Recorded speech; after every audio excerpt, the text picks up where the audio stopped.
దేవుని ఘనమైన నామమునకు స్తోత్రములు.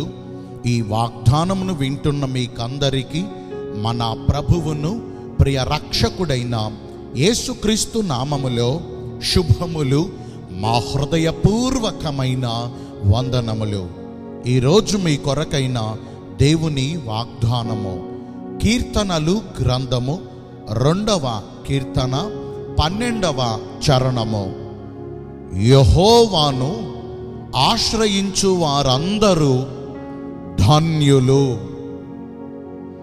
మంచి దేవుడైన యేసయ్య ఈ మంచి వాగ్దానమును నేడు మనందరి జీవితములలో నెరవేర్చునుగాక. ఆమేన్. ఈ వాగ్దానాన్ని మనము పరిశీలిస్తే, మహోన్నతుడును సైన్యములకు అధిపతి అయిన యెహోవా దేవుడే మనకు ఆశ్రయమును దుర్గమునై ఉన్నారు.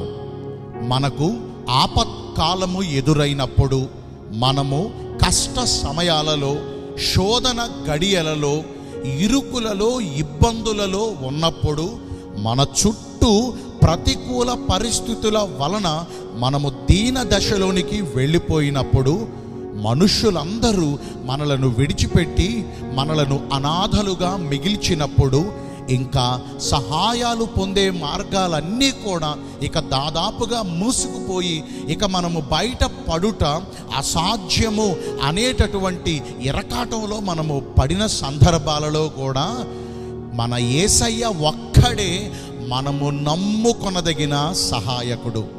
ఆయన ఎంత మాత్రమును మనలను చెయ్యి విడిచిపెట్టడు, మనలను అనాథలుగా మిగల్చడు. మనము ఒంటరులుగా ఉన్నను ఆయన మనకు తోడుగా ఉండి సదాకాలము మనకు సురక్షితమైన జీవితమును ప్రసాదిస్తారు. చూడండి, ఈ భూమి మార్పు నందినను, నడి సముద్రములలో పర్వతములు మునిగిపోయినను, జలములు ఘోషించుచు నురుగు కట్టినను, ఆ పొంగునకు పర్వతములు సైతం కదలిపోయినను, ఉన్నతమైన శిఖరాలు తత్తరిల్లినను, మనము భయపడవలసిన అవసరం లేదు. ఎందుకంటే మహోన్నతుడైన దేవుడు, యాకోబు యొక్క దేవుడు మనకు ఎల్లప్పుడూ ఆశ్రయముగా, ఉన్నతమైన దుర్గముగా, మనకు కోటగా మన పక్షమునందే నిలిచి ఉంటారు. ఒకవేళ మనము నరులను నమ్ముకుని, శరీరులను మనకు ఆధారంగా చేసుకుని, మన హృదయమును వారి మీద నమ్మకం పెట్టుకుంటే మనము నష్టపోతామని, శాపగ్రస్తమైన జీవితాన్ని అనుభవిస్తామని ఇర్మియా ప్రవచన గ్రంథకర్త సెలవిస్తూ ఉన్నాడు.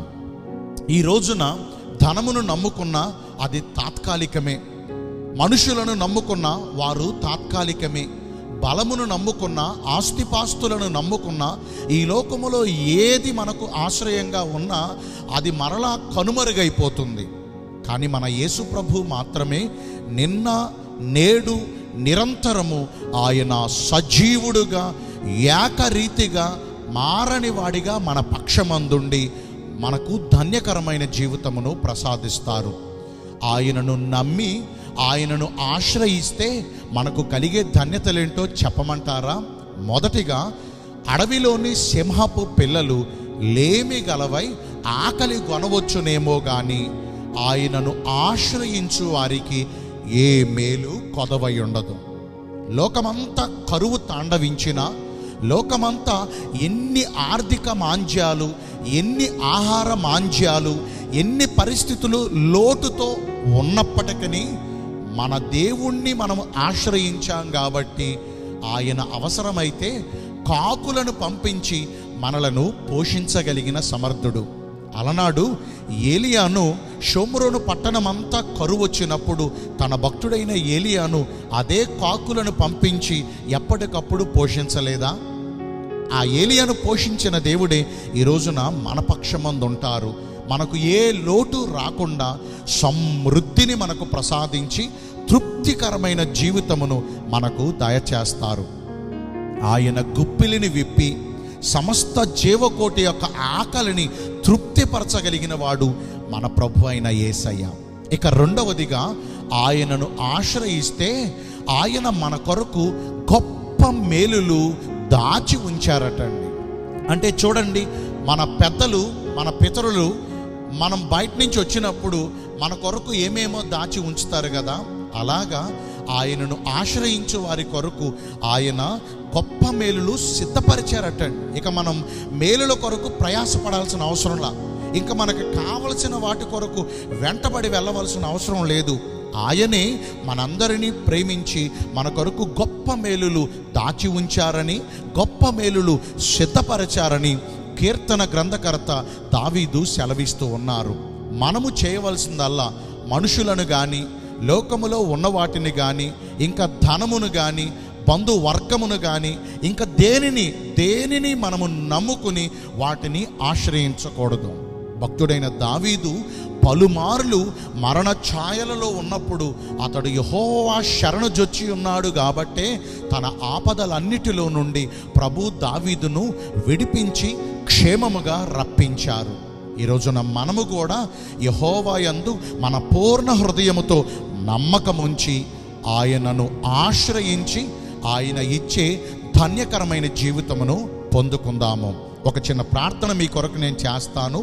పరిశుద్ధుడును ప్రేమ కలిగిన మా ప్రియ పరలోకపు తండ్రివైన దేవ, మీ కృప కలిగిన బంగారు ఘన నామమును బట్టి నిండు మనసుతో కోట్ల కొలదిగా మీకు మా కృతజ్ఞతా స్తుతులు, స్తోత్రములు, వందనాలు చెల్లిస్తున్నాం.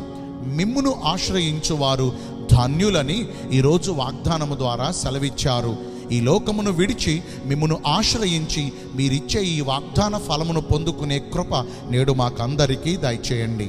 ఈ రోజున ఎందరైతే పుట్టిన రోజులను, వివాహ దినములను, ఇతరమైన శుభకార్యములను జరిగించుకుంటున్నారో వారందరికీ మెండైన దీవెనలు కుమ్మరించమని, మీ రాకడ కొరకు మమ్మను సిద్ధపరచమని యేసుక్రీస్తు ప్రశస్త నామమున ప్రార్థించి వేడుకొనుచున్నాను మా ప్రియ పరలోకపు తండ్రి. ఆమేన్. May God bless you all. Thank you.